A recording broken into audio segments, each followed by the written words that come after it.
오늘 한동훈 국민의힘 대표와 이재명 더불어민주당 대표의 회담이 열립니다. 양당은 어제까지 막바지 실무 협상을 통해 의제를 확정지었는데 결국 의료개혁 문제는 빠졌습니다. 김다연 기자가 보도합니다. 대표회담 하루 전까지 이어진 실무 협상에서 여야는 의제를 확정했습니다. 큰 틀에서 국가 발전과 민생, 정치 개혁을 논의하기로 했지만 의료 개혁 문제는 빠졌습니다. 법안이나 예산 문제가 아니라서 회담 의제론 부적절하다는 게 국민의힘의 공식 설명이지만 대통령실과의 갈등설을 의식해 공개적 언급을 꺼리는 거란 해석도 나옵니다. 하지만 양당 모두 열린 대화를 한다는 계획이라 민주당에서 먼저 화두를 던지며 관련 논의가 불가피하다는 전망입니다. 국민의힘은 의료개혁은 완수돼야 한다면서도 정부의 냉정한 실태 파악이 필요하다고 각을 세우기도 했습니다. 정부의 냉정한 실태 파악과 융통성 있는 대책이 필요한 시점입니다. 국민의 지지를 잃으면 다 잃는 것입니다. 이 밖에 여당이 제안한 금융투자 소득세 문제와 야당이 추진하는 25만 원 지원법, 그리고 최상병 특검법도 논의 테이블에 올라올 전망입니다. 금투세의 경우 정부와 여당은 폐지를 강조하고 있는데 민주당 내에선 여전히 시각차가 있어 합의가 이뤄질지 미지수입니다. 한동훈 대표가 자신이 띄운 제3자 추천 최상병 특검법에 대한 입장을 고수할지도 관심입니다. 고위공직자 범죄수사처 수사를 먼저 지켜봐야 한다는 당내 특검 반대 여론이 많은 데다 민주당은 여권 분열을 노리며 제3자 특검안을 직접 발의하겠다며 압박을 이어가고 있습니다. 국민의힘 내부에서 대표가 의사결정을 하고 오는 거를 다 수용을 하실 분위기인가 그거를 잘 모르겠어요. 상당수의 의원의 생각은 다르잖아요. 11년 만에 열리는 여야 대표 회담이 협치 그림을 위한 보여주기식에 그칠 수 있다는 우려도 나오는 가운데 적어도 민생에서만큼은 성과를 내야 한다는 목소리가 높습니다. YTN 김다연입니다. 민주당 이재명 대표는 아프거나 다치면 죽음을 각오해야 한다는 게 참으로 암담하다고 밝혔습니다. 이 대표는 자신의 SNS에 응급실 뺑뺑이로 죽어가는 분들이 벌써 지난해 1년간보다 많다고 한다며 이같이 말했습니다. 이어 2년보다 민생이라며 국민의힘 한동훈 대표와 해결 방안을 진지하게 논의해보겠다고 덧붙였습니다. 이는 오늘 여야 대표회담을 통해 의정 갈등에 따른 의료 공백 문제 대책을 마련하겠다는 의지로 풀이됩니다. 국민의힘 한동훈, 민주당 이재명 대표가 오늘 회담을 여는 가운데 여야 대표가 꽉 막힌 정국을 풀기 위해 마주 앉는 건 이번이 처음은 아닙니다. 과거에도 해결사를 자처하며 주요 사안의 합의를 이끌어내곤 했는데 당시 의제와 성과는 어땠을까요? 정인용 기자가 정리했습니다. 바로 직전 여야 대표회동은 코로나19가 맹위를 떨치던 지난 2021년 7월이었습니다. 당시 더불어민주당 송영길, 국민의힘 이준석 대표는 만찬 자리에서 사회적 거리두기로 피해가 컸던 소상공인을 두텁게 지원하고 전 국민에게 재난지원금을 주자고 손을 맞잡았습니다. 이 대표님 말씀 어제 TV 토론도 같이 한번 합시다. 국민 앞에서. 아니 제가 알기로는 관심 있는 방송사가 너무 많은데 그 대표님께서 좋은 형식 하나 골라주십시오. 진통 끝에 전 국민은 아니었지만 소득 하위 88%에 재난지원금이 지급되는 성과가 있었습니다. 이보다 6년 전인 2015년엔 또 다른 공포였던 메르스 사태를 고리로 여야가 머리를 맞댔습니다. 국회 차원에서 모든 대책을 잘 세워서 국민들의 불안을 빨리 해소할 수 있도록 최선을 다하도록 하겠습니다. 이번 회담이 국민들께 희망을 드릴 수 있도록 좋은 결과가 있기를 기대합니다. 잇따라 만난 두 사람은 국회의원 선거에 국민 뜻을 반영해 후보를 뽑는 완전 국민 경선제, 이른바 오픈 프라이머리 도입에 뜻을 모았습니다. 다만 결과적으로 실현되진 않아 미완의 합의로 남았습니다. 민생이나 선거제도 외에 과거에도 특검을 두고 여야 대표가 삿바 싸움을 벌인 적도 있습니다. 2013년 11월 당시 새누리당 황우여 대표와 민주당 김한길 대표는 국가정보원 등 국가기관의 대선 개입 의혹 특검을 두고 연쇄 회담을 진행했습니다. 국정 운영에 할 바를 다 했으면 하시는 간절한 바람을 갖고 계십니다. 이제라도 정치가 제자리를 찾아서 더 큰 혼란을 막아내야 합니다. 특검이 도입되진 않았지만 양당 원내대표까지 사자가 모인 3차 회담 끝에 서로 한 발씩 물러나 국정원 개혁특위 구성과 예산 결산특위, 각 상임위원회 재가동이란 결과물을 도출했습니다. 그간 여야 대표회담이 대체로 빈손으로 끝나진 않았다는 평가도 나옵니다. 줄 건 주고 받을 건 받으며 한 발씩 양보한 덕분인데 극한 대립 속에 이제 막 민생 법안을 처리하기 시작한 22대 국회에 주는 교훈도 적지 않다는 지적입니다. YTN 정인용입니다. 의대 정원 증원 문제를 둘러싼 윤석열 대통령과 한동훈 국민의힘 대표의 갈등이 시간이 갈수록 더 커지는 모양새입니다. 양측이 서로에 대한 불만을 드러내는 가운데 대통령실에선 한 대표에게 비교적 우호적이었던 참모들마저 등을 돌리는 분위기입니다. 권남기 기자입니다. 112일 만에 기자회견에서 윤석열 대통령은 한동훈 국민의힘 대표의 이름을 입에 올리지 않았습니다. 한 대표 그리고 당과의 소통은 잘 되느냐는 질문에도 당정 간에 문제 없다며 한 대표와의 관계에 대해선 답변을 피했습니다. 다양한 현안에 대해서 다양한 의견이 나오는 것이 또 자유민주주의 아니겠습니까? 윤 대통령은 같은 날 저녁 국민의힘 의원 연찬회에도 참석하지 않았습니다. 취임 이후 모든 여당 연찬회 워크숍에 참석했지만 한 대표 체제 첫 연찬회는 건너뛴 겁니다. 한동훈 대표는 대통령실과 정부가 의료개혁 필요성을 설명하겠다며 만든 자리에 불참했습니다. 의대 증원 갈등이 당정 갈등이 아닌 이른바 한정 갈등, 즉 한 대표와 정부 간 갈등이 아니냐는 질문엔 대통령실을 지목하며 불편함도 숨기지 않았습니다. 그 일각이 계속 저 대통령실의 일부인 것 같은데요. 제가 당대표잖아요. 그렇죠? 한 발 더 나가 생명이 달린 문제에 민심을 반영하기 위한 논쟁이라며 의대 증원 문제에서 물러설 뜻이 없음을 분명히 했습니다. 윤 대통령이 과학적 근거에 기반했다며 증원 유예안을 받아들이지 않겠다는 의지를 재확인한 지 하루 만에 나온 여당 대표의 입장입니다. 오히려 줄여라 이렇게 얘기를 하고 있거든요. 국가가 정부가 어떻게 해야 되겠습니까? 윤 대통령과 한 대표의 공개 갈등을 두고 양측에선 서로의 소통 방식이 문제라고 지적합니다. 한 대표 주변에선 윤 대통령의 잘못을 충돌 없이 바로 잡으려 하지만 대통령실이 최소한의 공간조차 허용하지 않으려 한다.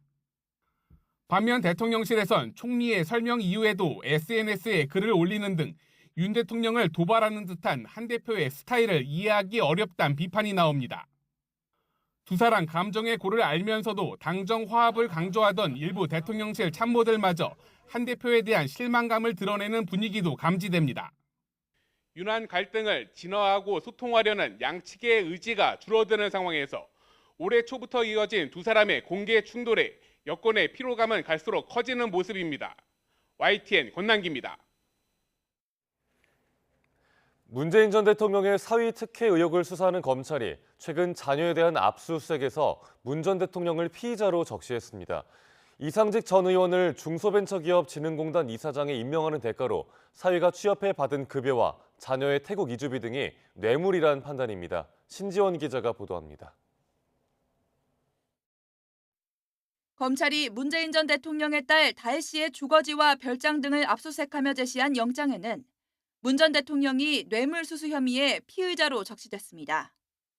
2018년 3월 이상직 전 국회의원을 중소벤처기업진흥공단 이사장으로 임명하고 그 대가로 사위 서모 씨가 타이 이스타젯에 채용됐다고 본 겁니다. 타이 이스타젯은 이전 의원이 창업주인 이스타항공의 자본으로 설립된 태국계 저비용 항공사입니다. 검찰이 파악한 뇌물 액수는 2억 2천여만 원 상당. 사위 서 씨가 타이 이스타젯의 전무이사로 영입된 2018년 7월부터 2020년 4월까지 받은 급여와 태국 이주비 등이 포함됐습니다. 그동안 검찰은 문 전 대통령 부부의 금융계좌를 압수해 다혜 씨 부부와 오간 돈의 흐름을 추적해왔습니다.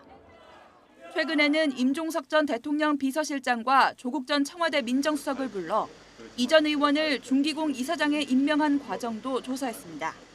이사장 공모전인 2017년 말부터 이전 의원을 낙점하는 등 부당하게 인사에 관여했다는 의혹을 확인하기 위해서입니다. 이와 관련해서는 조현옥 전 청와대 인사수석이 직권 남용 혐의를 받고 있고 문재인 정부 시절 청와대 민정비서관실 행정관이 이번 달 공판 전 증인신문을 받게 될 예정입니다. 사건 관계자들에 대한 조사가 마무리되고 있는 가운데 검찰 수사는 조만간 문 전 대통령을 향할 전망입니다. YTN 신지원입니다. 이상직 전 국회의원의 중소벤처기업진흥공단 이사장 내정 당시 청와대 민정수석을 지낸 조국혁신당 조국 대표가 검찰에 출석해 조사를 받았습니다. 조 대표는 어제 오전 9시 반쯤 전주지방검찰청의 참고인 신분으로 출석한 뒤 3시간 20여 분 만에 조사를 마치고 나왔습니다. 조사를 마친 조 대표는 취재진 앞에서 이상직 전 이사장을 알지 못하고 문재인 전 대통령의 사위 서모 씨도 모른다며 중진공 이사장 임명은 인사수석실에서 추천하고 민정수석실에서 검증하는 통상적인 인사 절차에 따라 진행됐다고 밝혔습니다. 그러면서 검찰이 문 전 대통령과 그 가족에 대한 수사 역량의 100분의 1만큼이라도 살아있는 권력인 윤석열 대통령과 김건희 여사에 썼으면 좋겠다고 말했습니다.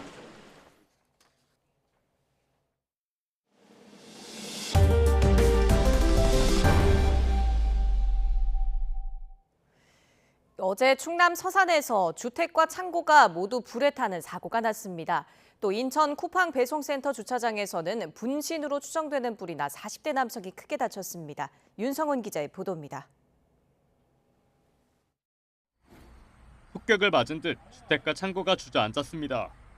제 형체를 잃은 철제 패널과 목재엔 그을린 흔적이 가득합니다. 어제 오후 충남 서산시에 있는 창고에서 난 불이 주택으로 옮겨 붙으며 모두 무너져 내렸습니다. 주택에 거주하던 50대 남성이 스스로 대피하면서 다친 사람은 없었습니다. 소방당국은 전기적 요인으로 불이 났을 가능성이 있다고 보고 있습니다. 주차장에 세워진 SUV 전면부가 불에 타 새카맣게 그을렸습니다. 옆에 세워져 있던 다른 자동차 2대도 함께 불에 탔습니다. 어제 오후 6시 20분쯤 인천 서구에 있는 쿠팡 배송캠프 야외 주차장에 있던 SUV에서 시작된 불은 20여 분 만에 꺼졌습니다. 40대 남성이 전신 화상을 입고 병원에 옮겨졌는데 소방당국은 이 남성이 스스로 불을 지른 것으로 보고 구체적인 원인을 조사하고 있습니다. 승용차 한 대가 불길과 연기에 휩싸였습니다. 오늘 새벽 0시 20분쯤 경부 고속도로 주감휴게소 인근을 달리던 내연기관차에서 불이 났습니다. 불은 10여 분 만에 꺼졌고 다친 사람도 없었습니다. 소방당국은 엔진 과열에 따른 화재 가능성을 살펴보고 있습니다. 아파트 주차장에 세워진 내연기관 SUV에서 불이 났습니다. 불은 50여 분 만에 꺼졌는데 30대 남성 한 명이 연기를 마셨습니다. 소방당국은 구체적인 화재 원인을 조사하고 있습니다. YTN 윤성훈입니다. 디지털 성범죄 피해자들의 가장 큰 공포는 자신이 찍힌 영상물이 유포되는 겁니다. 빠른 유포 차단이 가장 중요한데 삭제를 담당하는 피해자 지원센터의 내년 예산은 오히려 삭감됐습니다. 염혜원 기자입니다. 내년도 디지털 성범죄 대응 예산은 50억 7,500만 원입니다. 올해보다 2억 9,300만 원 늘었습니다. 하지만 이 가운데 피해자 지원 예산은 줄었습니다. 디지털 성범죄 피해자 지원센터 예산은 32억 6,900만 원으로 올해보다 6.3% 삭감됐습니다. 서버 구축이 끝났다는 이유입니다. 하지만 당장 불법 영상을 삭제하고 피해자 상담을 할 인력조차 턱없이 부족합니다. 직원은 4년째 39명, 이마저도 13명은 기간제입니다. 하지만 피해는 계속 늘어 지난해 직원 1명당 처리한 업무는 7,065건에 달합니다.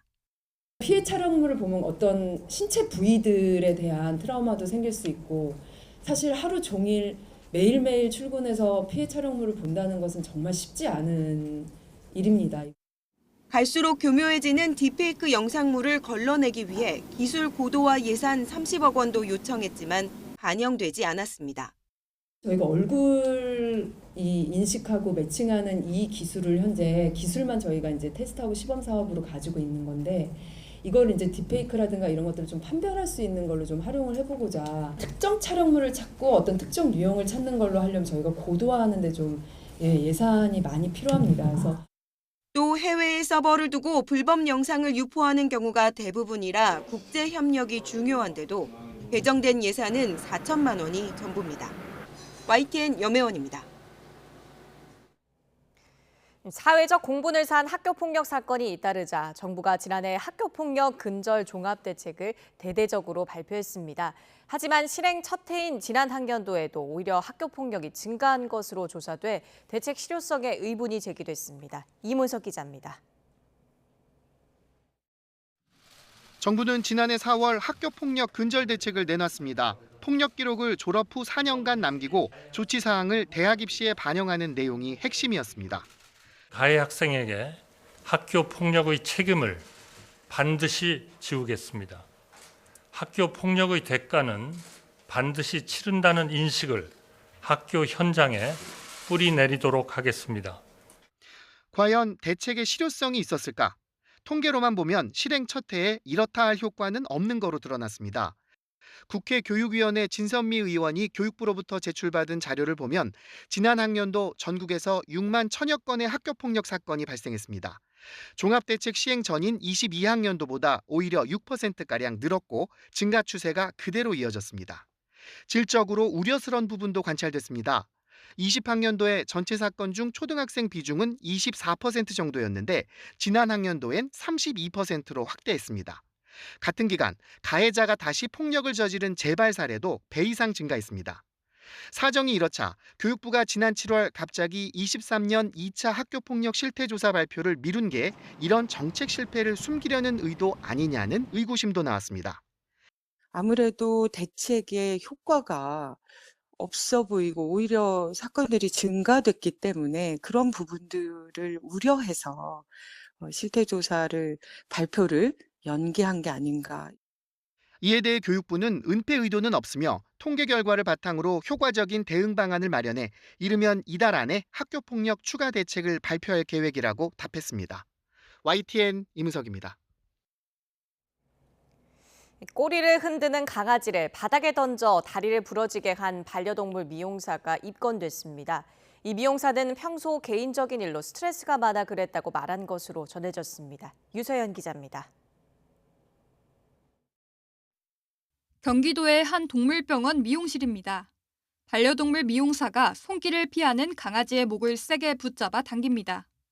하지만 털을 깎는 동안 얌전히 있는 강아지는 친근감을 나타내는 듯 꼬리를 흔들기도 합니다. 그런데 미용을 마친 뒤 미용사는 강아지의 한쪽 뒷다리를 잡아 끌더니 그대로 바닥에 내팽개칩니다. 잠시 뒤 놀란 듯 강아지를 다시 안아들지만 강아지는 왼쪽 앞다리가 이상해 보입니다. 바닥에 떨어진 충격으로 다리가 부러진 겁니다. 아이를 데리고 나오자마자 처음 하시는 소리가 아이를 가만히 내려놨는데 아이가 다리가 못 펴고 있다고. 그래서 저는 너무 놀랐어요. 푸들이 너무 다리가 약하다고. 혼자 막 불만스러운 말소리가 저 있는 데까지 막 들리는 거예요. 5살 강아지는 결국 수술과 입원 치료까지 받아야 했습니다. 동순이는 수술을 받고 다행히 다시 걸을 수 있게 됐지만 앞으로 평생 왼쪽 앞다리에 철심을 받고 살아야 합니다. 사건 직후 강아지를 가볍게 내려놨다고 주장하던 미용사는 CCTV를 확인한 보호자가 항의하자 뒤늦게 잘못을 인정했습니다. 그러면서도 황당한 해명을 내놓았습니다. 개인적인 문제로 평소 스트레스가 많아 그랬다는 겁니다.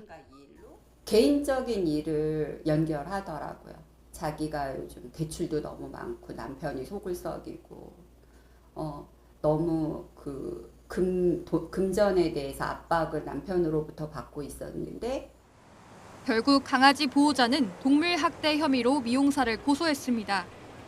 병원 측도 과실을 인정하며 수술비를 지원하고 반려견 미용사를 해고한 것으로 파악됐습니다. 비슷한 사건이 반복되는 가운데 동물 학대로 처벌받아도 관련 업종 취업에 제약이 없는 게 문제라는 목소리가 나옵니다. 동물학대로 처벌을 받았다라고 해도 취업을 제한한 조항은 없어요. 법원에서 선고할 때 몇 년간 취업을 제한한다라고 명령을 할 수 있게 근거 조문을 만들어야 되는 거죠. 종사자들도 동물 학대에 대한 경각심을 키우고 보호자들도 안심하고 반려동물을 맡길 수 있도록 법 제도를 보완해야 한다는 지적입니다. YTN 유서연입니다. 매년 여름철마다 차에서 캠핑을 즐기는 이른바 차박족들이 주요 관광명소 주차장을 점령하면서 불편을 겪는 경우가 많았는데요. 이번 달부터는 법이 개정돼 이를 단속할 수 있는 근거가 생겼습니다. 이 밖에 이번 달 달라지는 법령들을 김대경 기자가 정리해봤습니다. 공영주차장 곳곳이 캠핑카들로 가득 차 있습니다. 가스불을 피워가며 요리를 해먹는 건 물론이고 여기저기 빨래까지 널려 있습니다. 먹다 버린 음식물들은 일반 쓰레기와 뒤섞여 악취를 풍기고 알아서 치워주겠지 하는 마음에 버리고 간 쓰레기 더미들은 산을 이뤘습니다. 기껏 설치해놓은 경고 안내문과 감시 카메라마저도 양심을 저버린 민폐 차박 앞에 선 무용지물입니다. 쓰레기를 무단 투기하지 말아주십시오. 몇 년째 반복되어 온 문제이지만 뚜렷한 단속 규정이 없다 보니 각 지자체와 기관마다 골머리를 앓아왔습니다. 하지만 이번 달 20일부터는 개정된 주차장법이 시행되면서 이 같은 문제점이 해소될 전망입니다. 국가기관이나 지자체, 공공기관 등이 설치한 모든 공영주차장에서 야영이나 취사, 불 피우는 행위가 금지되고 이를 위반할 경우 50만 원 이하 과태료를 물어야 합니다. 이번 개정으로 지정된 장소가 아닌 공용주차장에서 숙박과 캠핑을 즐기는 행위를 근절해서 환경도 개선하고 또 주차장 관리에 드는 예산도 절감될 수 있을 것으로 예상을 합니다. 이번 달 15일부터는 장애인 등 교통약자의 안전한 보행을 위한 조치도 한층 강화됩니다. 교통약자 이동편의 증진법 개정에 따라 점자블록에 물건을 쌓거나 방해물을 설치하는 경우는 최대 100만 원까지 과태료 처분이 가능해집니다. 특히 무심코 세워둔 공유 킥보드나 자전거가 점자블록을 가린 경우에도 과태료를 물 수 있습니다. 장애인을 위한 보도의 이용을 방해하거나 이를 훼손한 자 등 위반 행위에 책임이 있는 자에게 과태료가 부과됩니다. 공유 이동장치 운영업체나 이용자 모두 과태료 부과 대상이 될 수 있어 주의가 필요합니다. 이 밖에 매크로 프로그램을 이용해 운동경기 입장권이나 관람권을 무더기로 구매한 뒤 되파는 행위도 1년 이하 징역이나 1,000만 원 이하 벌금에 처해집니다. 이번 달부터 새로 시행되는 54개 법령의 내용은 법제처 홈페이지 등을 통해 더 자세히 확인할 수 있습니다. YTN 김대겸입니다. 과열된 부동산 시장을 잡기 위해 이번 달부터 대출을 더 옥죄는 스트레스 DSR 2단계가 시행됩니다. 집값 상승세를 꺾기 위한 조치인데 대출 절벽으로 인한 실수요자들의 피해도 우려됩니다. 최하영 기자가 보도합니다. 5대 은행의 가계대출은 8월에만 8조 원 넘게 급증했습니다. 당장 9월부터 스트레스 DSR 2단계 규제가 시작되면서 대출 막차 수요가 몰린 탓입니다. 현재 은행권 대출은 총 부채 원리금 상환 비율 DSR이 40%로 규제되고 있습니다. 연소득 1억 원인 대출자라면 해마다 갚아야 할 대출 원리금이 4천만 원을 넘어선 안 된다는 의미입니다. 스트레스 DSR은 더 강력합니다. 기존 DSR 규제에 스트레스 금리를 더해 이자 비용을 늘려 대출 한도를 줄이는 방식입니다. 다만 스트레스 금리는 가상이어서 대출자가 이자를 더 내야 하는 건 아닙니다. 이에 따라 소득 5천만 원인 사람이 30년 만기 연 4.5%로 빌릴 수 있는 수도권 주택담보대출 한도는 변동금리의 경우 2,800만 원, 혼합형의 경우 1,700만 원 줄어듭니다. 있는 대로 대출을 끌어모아 집을 사는 이른바 영끌족을 막아 집값 상승세를 꺾겠다는 취지입니다. 하지만 최근 은행마다 대출 문턱을 높인 데 이어 DSR 규제까지 강화되면서 대출 절벽에 놓인 실수요자들이 걱정입니다. 전세 대출이라든지 또 집을 살 때 내 집 마련을 하기 위해서 자금 계획을 세우고 대출을 하시는 분들이라면 지금 계약서는 작성했는데 대출이 안 나오게 되면 그 계약에 대한 책임은 또 당사자들이 다 책임을 져야 되기 때문에 결국에는 내 집 마련을 하는 분들 또 세입자들, 실수요자들이 피해를 볼 수밖에 없는 구조입니다. 금융당국은 실수요자 피해를 최소화하겠다고 밝힌 가운데 이복현 금융감독원장은 오는 4일 실수요자들과 직접 만나 이야기를 나눌 예정입니다. YTN 최하영입니다. AI 반도체 대장주인 엔비디아가 2분기 실적 발표 후 이틀 연속 하락세를 나타내면서 국내 반도체주에 대한 외국인 매도세가 커지고 있습니다. 이번 주도 국내 반도체 주가는 상승세를 이끌 뚜렷한 재료가 없는 상황에서 지지부진한 흐름을 보일 것이라는 관측이 나옵니다. 류환웅 기자가 보도합니다. 뉴욕 증시에서 엔비디아 주가는 2분기 실적 발표 후 이틀 연속 8%가 빠졌습니다. 시가총액도 2조 9천억 달러로 3조 달러 밑으로 내려가며 마이크로소프트의 시총 2위 자리를 다시 내줬습니다. AI 반도체 대장주가 맥을 못 추면서 필라델피아 반도체 지수도 이틀간 2% 하락했습니다. 2분기 실적이 예상치를 웃돌았지만 상승폭이 1분기보다 줄어들고 후속 상품 출시 지연을 시사한 점이 투자자들에게 실망감을 안겨줬습니다. 후속 상품이라 그러죠. 엔비디아가 지금 밀고 있는 후속 칩이라고 했으면 블랙엘 칩의 어떤 생산 과정 같은 것들이 조금은 지연되는 것이 아니냐 이런 우려들이 겹치면서 엔비디아가 보여줬던 AI에 대한 전망 그리고 굉장히 시장의 기대를 높게 어떻게 보면 빗하면서 미래 전망을 밝게 했던 것들이 좀 없어진 것들이 아니냐. AI 반도체 선두주자인 엔비디아 실적은 AI 가속기에 들어갈 고대역폭 메모리 HBM을 공급하는 국내 반도체 기업들과도 밀접한 관계를 맺고 있습니다.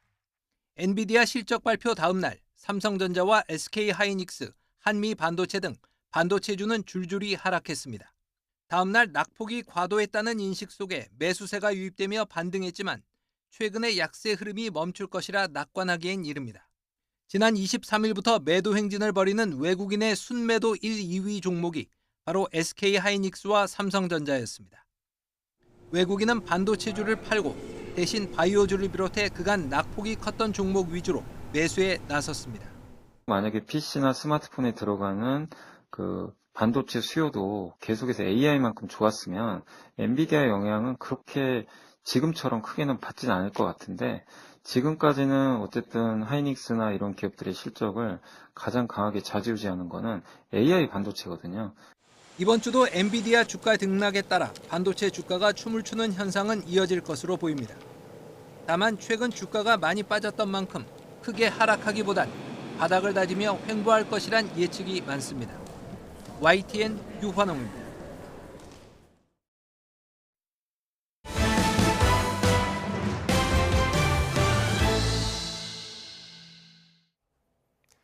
북한 영변 핵시설 가동 정황이 잇따르고 북러 군사경제 협력도 강화되면서 유엔 안보리 대북 제재 위반 문제가 꾸준히 제기되고 있습니다. 하지만 4개월째 부재 상태인 대북 제재 감시기구 설립 논의는 여전히 이렇다 할 진전을 이루지 못하고 있습니다. 조수연 기자가 보도합니다. 북한이 평안북도 영변 핵시설을 지속적으로 가동하고 있다는 정황이 포착됐습니다. 국제원자력기구 IAEA는 보고서에서 지난해 10월 중순부터 올해 3월 중순까지 실험용 경수로 냉각 시스템에서 배수가 관찰됐다고 밝혔습니다. 또 4월부터는 간헐적으로 가동되고 있고 5메가와트급 시험용 원자로의 가동 징후도 꾸준히 관찰됐다고 전했습니다.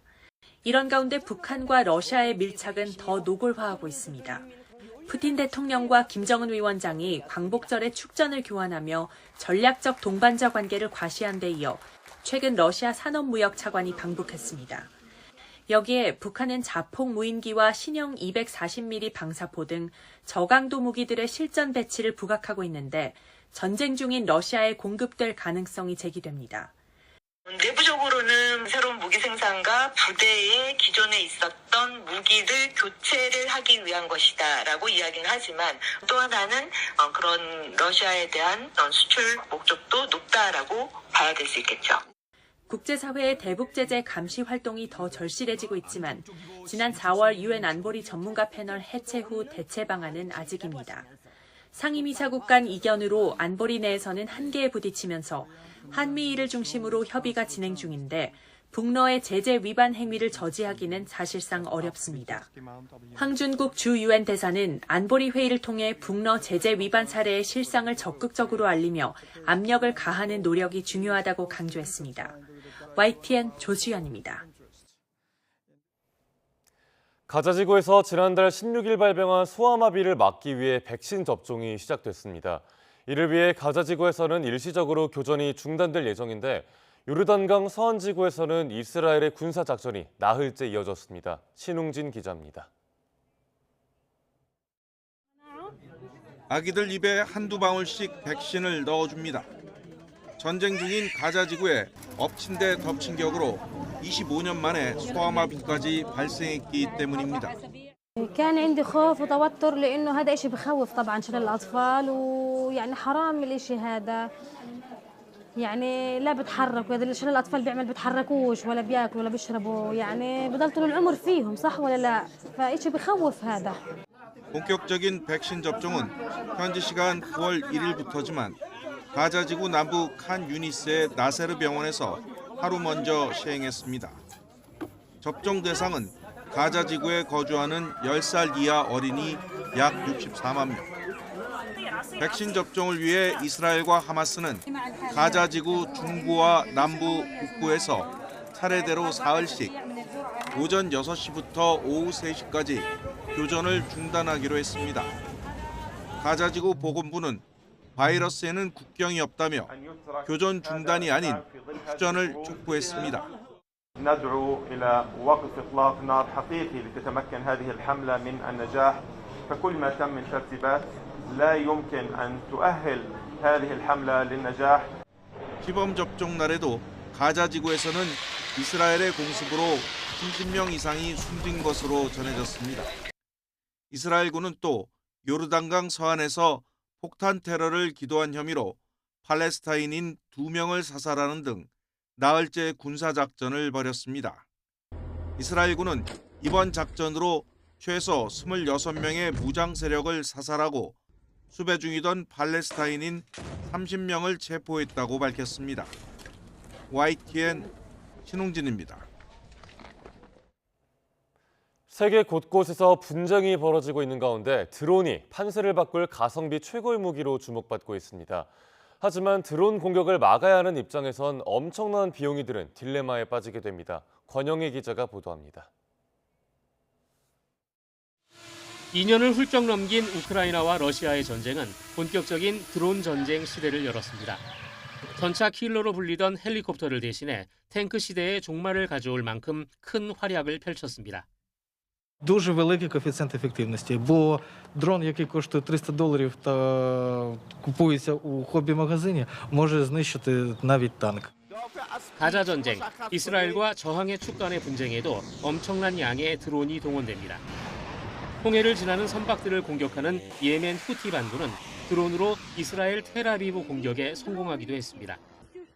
드론은 빠르고 싸게 적을 타격할 수 있고 인구가 밀집된 시가지나 밀폐 공간에서도 활용 가능해 현대전의 총알로 등극했습니다. And in the nearest future, this drone, UAV drone, land drone, will be made the main battlefield in this war. 그러나 수비하는 입장에선 드론은 그야말로 골칫거리입니다. 이스라엘은 지난 4월 이란의 대규모 드론과 미사일 공습을 막기 위해 몇 시간 동안 방공망을 가동하는 데 8천억 원 가까운 비용을 썼습니다. 우크라이나도 2,500만 원짜리 러시아 장거리 드론을 격추하는데 한 발에 2억 원에서 6억 원에 이르는 기대공 미사일을 사용합니다. 후티 반군의 선박 공격을 막기 위해 홍해에 항공모함 전단까지 파견한 미국도 비용을 감당하지 못하면서 사실상 작전에 실패했습니다. 후티가 날리는 200만 원짜리 드론을 격추하려 20억 원짜리 미사일을 쏴야 하는 미국으로선 애초부터 지속 불가능한 작전이었습니다. We know that the Houthis maintain a large arsenal. They are very capable. They have sophisticated weapons, and that's because they continue to get them from Iran. 최근 우크라이나는 러시아 드론을 격추하는 궁여지책으로 헬리콥터에서 기관총을 사용하기 시작했습니다. 구형 프로펠러 비행기 뒷좌석에서 산탄총을 쏘기도 합니다. 공격에선 최고의 가성비를 자랑하지만 막으려면 엄청난 비용이 필요하다는 드론의 역설을 풀기 위한 방산 업체들의 본격적인 고민이 시작됐습니다. YTN 권영입니다. 세르기 라브로프 러시아 외무장관이 러시아 본토 쿠르스크를 공격한 우크라이나와 어떠한 영토 교환 협상도 하지 않을 방침이라고 밝혔습니다. 라브로프 장관은 러시아 매체와의 인터뷰에서 누구와도 우리 영토를 두고 협상하지 않을 것이라고 강조했습니다. 또 러시아 쿠르스크를 공격한 우크라이나가 앞으로 포로 교환을 위해 러시아군을 잡고 러시아 영토를 점령하고 싶어 한다는 분석이 있다면서 이것은 너무 단순하고 순진한 생각이라고 지적했습니다. 북대서양조약기구 나토가 우크라이나의 러시아 본토 쿠르스크 급습 작전이 합법적이라며 지지했다고 외신들이 전했습니다. 옌스 스톨텐베르그 나토 사무총장은 독일 주간지 벨트함 존탁과의 인터뷰에서 우크라이나는 스스로 방어할 권리가 있으며 국제법에 따르면 자위권은 우크라이나 국경에 국한된 것이 아니라고 밝혔습니다. 우크라이나가 지난달 6일 쿠르스크 침공 작전을 시작한 이후 나토 차원의 반응이 나온 건 이번이 처음입니다. 스톨텐베르그 사무총장은 러시아는 쿠르스크 지역에서 국경을 넘어 우크라이나에 수많은 공격을 감행했다며 러시아 군인과 전차, 군사기지는 국제법상 합법적 공격 대상이라고 덧붙였습니다. 브라질에서 옛 트위터인 소셜미디어 플랫폼 X 서비스가 전면 중단됐습니다. 브라질 연방대법원이 명령 불이행 책임 의무로 접속을 차단한 건데 X 소유주인 일론 머스크는 민주주의를 파괴하려 한다며 강하게 반발했습니다. 정유신 기자의 보도입니다. 현지 시간 31일 브라질에서 소셜미디어 X의 접속이 완전히 막혔습니다.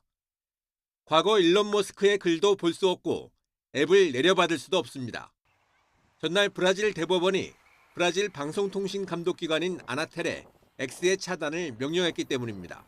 우회 접속이 적발되면 하루 최대 5만 헤알, 우리 돈으로 1,200만 원의 벌금도 강제했습니다. 브라질 법원과 머스크의 대치는 올해 4월 X에 증오 메시지 유포 혐의를 받는 특정 계정을 차단하라고 명령하면서 시작됐습니다.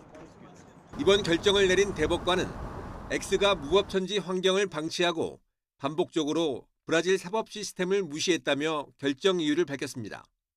O instrumento é bom, as redes sociais, mas vêm sendo instrumentalizados para atacar a democracia.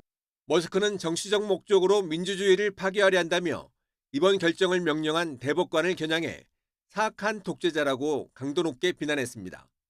올해 미국 대선에서 카멀라 해리스 부통령이 승리하면 미국에서도 비슷한 일이 벌어질 것이란 주장도 내놨습니다.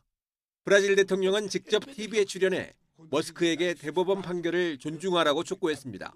Esse cidadão é cidadão americano, ele não é cidadão do mundo. Ele não pode ficar ofendendo os presidentes, ofendendo os deputados, ofendendo o Senado, ofendendo a Câmara, ofendendo a Suprema Corte. Ele pensa que é o quê? 브라질은 국민 4천만 명가량이 X를 이용할 정도로 머스크에게 가장 큰 시장 가운데 하나로 꼽힙니다. 앞서 브라질 대법원은 머스크가 운영하는 위성 인터넷망 스타링크 금융 계좌도 동결하며 압박하기도 했습니다. 전방위 압박에 반발하던 X측은 지난 17일 브라질에서 사업 철수를 발표했습니다. 이번 결정은 세계 각국이 SNS가 선거에 미치는 영향에 대해 고심하는 가운데 나온 가장 강력한 조치로 미국 대선 등에도 쟁점이 될지 주목됩니다. YTN 정유준입니다. 오는 10일 열리는 카멀라 해리스 부통령과 도널드 트럼프 전 대통령 간의 첫 TV 토론을 앞두고 토론 규칙의 쟁점인 마이크 음소거를 둘러싼 신경전이 이어지고 있습니다. 해리스 부통령은 SNS에 올린 글에서 상대인 공화당 도널드 트럼프 전 대통령을 향해 우리는 미 대통령 선거에 출마한다며 토론 내내 마이크를 켜는 투명한 방식으로 토론하자고 제안했습니다. 마이크 음소거 규칙은 후보가 자신의 발언 순서에 상대방으로부터 방해받지 않도록 하기 위해 지난 6월 조 바이든 대통령과 트럼프 전 대통령의 CNN 토론에서 채택된 바 있습니다. 하지만 당시 사실관계가 틀린 트럼프 전 대통령의 주장에 즉각 반박할 수 없어 결과적으로는 트럼프에게 유리하게 작용했다는 평가를 받았습니다. 마이크 음소거 여부를 놓고 트럼프 전 대통령은 지난달 26일 그건 내게 중요하지 않다며 마이크를 켜두는 게 나을 수 있지만 지난 토론과 같게 한다는 것이 합의 사항이라고 밝혔습니다. 미국 소비자들의 경제 심리가 최근 개선되는 조짐을 보이고 있다고 미국 일간 월스트리트 저널이 보도했습니다.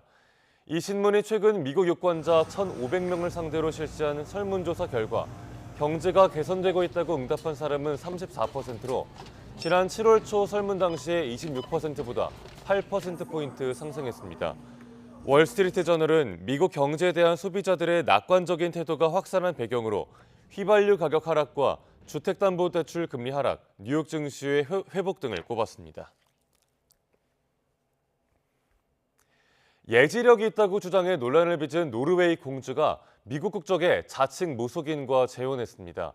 올해 52살인 메르타 루이스 공주는 노르웨이 예이랑에르 지역에 있는 한 호텔에서 미국인 49살 규렉 베렛과 비공개 결혼식을 올렸다고 로이터 통신 등이 보도했습니다. 메르타 루이스 공주는 자신이 천사와 대화가 가능하고 예지력이 있다고 주장하는 등 신비주의와 대체의학에 경도돼 논란을 빚어온 인물입니다. 하루가 다르게 지구촌 곳곳으로 확산하고 있는 K 콘텐츠. 브라질은 이미 남미 한류의 거점 역할을 톡톡히 수행하고 있는데요. 상파울루에서 열린 한국 문화의 날 축제에는 10만 명이 넘는 관객이 몰려 역대 최다 기록을 갈아치웠습니다. 우리 한글날인 10월 9일을 아예 브라질 한글날로 제정하려는 움직임까지 일고 있습니다. 브라질에서 김수환 리포터가 전해드립니다. 화려한 옷을 입은 무희들이 브라질 전통 삼바 공연을 선보입니다. 이번에는 한떨기 꽃을 표현한 단아한 한국의 부채춤이 펼쳐집니다. 브라질 삼바와 한국 전통 무용의 만남에 축제 분위기는 한층 뜨겁게 달아오릅니다. Eu espero que se estreitem mais os laços culturais entre Brasil e Coreia. Eu espero que o povo brasileiro conheça mais essa cultura coreana de gente feliz. 한국 문화의 날 축제가 열린 브라질 상파울루의 한인타운 봉이치로 올해로 17번째를 맞는 축제는 하루 동안 역대 최다인 10만 명이 넘는 방문객이 다녀갈 만큼 성황을 이뤘습니다. Gosto de K-pop e eu também gosto de estudar outras culturas, então aí eu me interesso bastante. K-pop 커버댄스 대회에 이어진 한국에서 온 아이돌 그룹 NTX 공연은 브라질 K-pop 팬들에겐 두고두고 잊지 못할 선물이 됐습니다. Eu gosto muito de K-pop. Eu comecei a fazer aula de dança pelo Centro Cultural Coreano e surgiu essa oportunidade da gente participar do evento hoje. K-팝으로 시작된 한류가 드라마와 한식 등 다양한 영역으로 외연을 넓혀가고 있는 브라질은 남미 한류 열풍의 중심지로 평가받고 있습니다. 이미 한복의 날과 한국 음식의 날, 김치의 날 등을 공식 기념일로 지정한 상파울루 시당국은 우리의 한글날인 10월 9일을 브라질 한글날로 지정하는 법안까지 검토하고 있습니다. 좀 더 다양하고 또 깊이 있고 편안한 그런 한국 문화를 체험하실 수 있도록 최선을 다하겠습니다. 한인동포들은 이제 대도시를 넘어 브라질 지방 소도시에서도 한류의 매력을 흠뻑 느낄 수 있는 방안을 모색하고 있습니다. 브라질 상파울루에서 YTN월드 김수환입니다.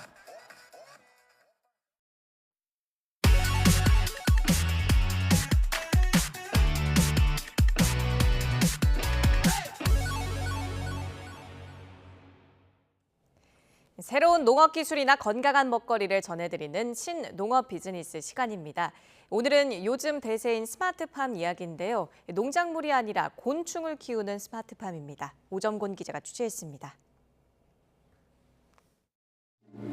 요즘 부쩍 늘고 있는 애완동물 가운데 하나인 도마뱀. 수십만 원에서 많게는 수천만 원에 이르는 게 도마뱀 가격인데 먹이는 단연 귀뚜라미가 최고입니다. 살아있는 귀뚜라미를 먹습니다. 아, 네. 살아있는 것만 주로 네. 먹어요? 네. 살아있는 것을 먹어야만 충분한 영양소 섭취가 됩니다. 아, 네. 그렇구나. 그런데 지난해 귀뚜라미 가격이 급등해서 공급에 애를 먹었습니다. 바이러스가 퍼지면서 많이 폐사했기 때문입니다. 그래서 폐사율을 낮추고 온도와 습도 등 자동 조절 시설을 갖춘 귀뚜라미 스마트팜이 요즘 주목받고 있습니다. 3시간마다 물도 다 급수를 해주고 저희 조명들도 다 켜졌다 꺼졌다 이게 자동으로 이제 관리를 해주는데요. 아무래도 더 살기 좋게 만들면은 이제 면역력도 강해지고 더 생존율도 높아지지 않을까. 귀뚜라미는 알에서 깨어난 뒤에 성충이 되기까지 2달가량 사육 기간이 필요합니다. 네, 보시는 것처럼 이렇게 달걀을 보관하는 판을 옆으로 세워서 귀뚜라미가 서식할 수 있는 공간을 만들어졌는데요. 이게 특허로 등록돼 있다고 합니다. 기존에 3시간이나 걸리던 귀뚜라미 채집 시간도 자동화를 통해서 이곳에서는 40분이면 충분합니다. 귀뚜라미는 사람이 먹는 식용으로 일부 소비되기도 하지만 아직은 대부분 파충류의 먹잇감으로 쓰이고 있습니다. 4단식 스마트팜을 구축하여 그 농가에서 정밀하게 관리를 하고 있습니다. 그래서 생산비와 노동력을 절감시켜 높은 수익을 발생하고 있는 농산업체입니다. 이 귀뚜라미 스마트팜은 전국 곤충농장 11곳에 설치되어 있습니다. 또 베트남과 말레이시아에 이미 수출됐고 반응이 좋아서 추가 수출 계약이 예상되고 있습니다. YTN 오정곤입니다. 충북 단양에서 100여 개의 무덤으로 이뤄진 삼국시대 고분군 존재가 확인됐습니다. 고분군 가운데 신라 양식이 담긴 무덤 일부가 먼저 공개됐는데 6세기 신라의 단양 일대 진출을 뒷받침한다는 평가를 받고 있습니다. 이성우 기자입니다. 연구사들이 땅을 조심스럽게 파내고 있습니다. 파낸 땅에서 직사각형의 돌무덤이 모습을 드러냅니다. 길이만 5m가 넘고 관 주변에 돌을 쌓아 올린 석관묘입니다. 충북문화재연구원이 지난해 지표 조사를 통해 확인한 140여 개의 고분 가운데 무덤 2곳을 공개했습니다. 무덤이 발견된 곳은 6세기 신라의 한강 진출을 알려주는 단양 신라 적성비 인근으로 신라의 단양 일대 진출을 뒷받침한다는 평가를 받고 있습니다. 근데 그걸 좀 어느 정도 우리가 유추할 수 있는 게 바로 이 적성 주변에 있는 이 고분군이고, 이번에 발굴 조사를 통해서 그러한 어떤 시기성 자체를 어느 정도 확보를 하게 되었다라고 하는 점에서 굉장히 중요한. 이번에 공개된 무덤은 단양 적성에 살던 지배층의 무덤으로 금동 귀걸이와 굽다리 접시 등 유물 5점도 출토됐습니다. 하지만 고분 내부에서 과자 봉지 등도 발견돼 도굴 등 훼손의 흔적도 확인할 수 있었습니다. 조사가 좀 빨리 이루어졌으면은 이렇게 훼손이 좀 안 되고 도굴이 안 됐을 텐데, 이게 좀 조사 과정에서는 도굴이 되어 있는 상태들을 보면서 안타까움이 있었습니다. 충북 단양군은 이번 발굴을 토대로 계속 적성비와 금굴 등을 연계해 문화유산으로 지정하고 역사 교육적 공간을 조성할 계획입니다. 또 역사문화공원으로 다 만들고서 또 우리 사회교육이라든가 학교교육 이런 관광과 연계하고 그래서 지역경제를 활성화시키고 그런 교육적 공간으로다가 활용할. 신라의 한강 유역 진출의 역사성을 밝힐 자료가 될 단양 적성 고분군. 미 발굴된 상당수 고분이 남아있는 만큼 발굴 조사가 시급하다는 지적이 나옵니다. YTN 이성우입니다. 프로야구 5위 자리를 놓고 경쟁 중인 KT와 한화가 맞붙은 빅매치는 선발과 수비에서 모두 앞선 KT가 승리를 가져갔습니다. 롯데는 3연승을 달리며 가을 야구 경쟁을 더욱 알 수 없는 것으로 끌고 갔습니다. 프로야구 소식 양시창 기자입니다. 가을 야구 티켓을 놓고 한 경기 반차까지 좁혀진 KT와 한화의 빅매치. 절대 양보할 수 없는 대결의 두 팀은 각각 쿠에바스와 류현진을 내세워 승리 의지를 불태웠습니다.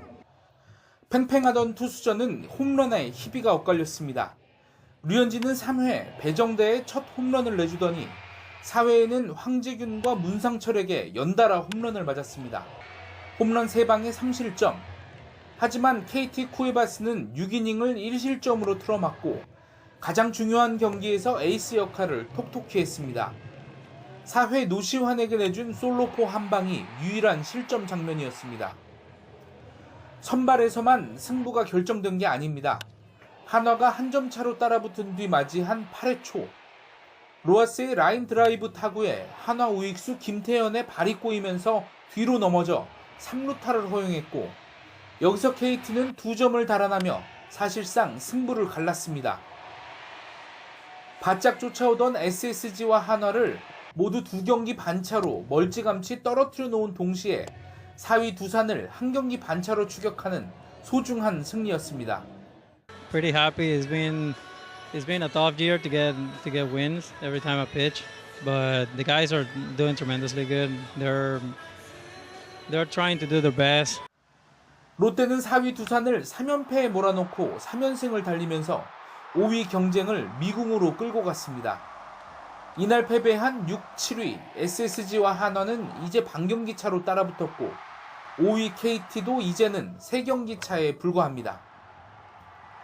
인천에서 NC는 갈 길 바쁜 SSG를 잡고 천적임을 다시 한번 증명했습니다. 또 1, 2위 팀의 역대급 화력쇼가 펼쳐진 대구에서는 뒷심이 더 좋았던 선두 기아가 2위 삼성을 제압했습니다. YTN 양시창입니다.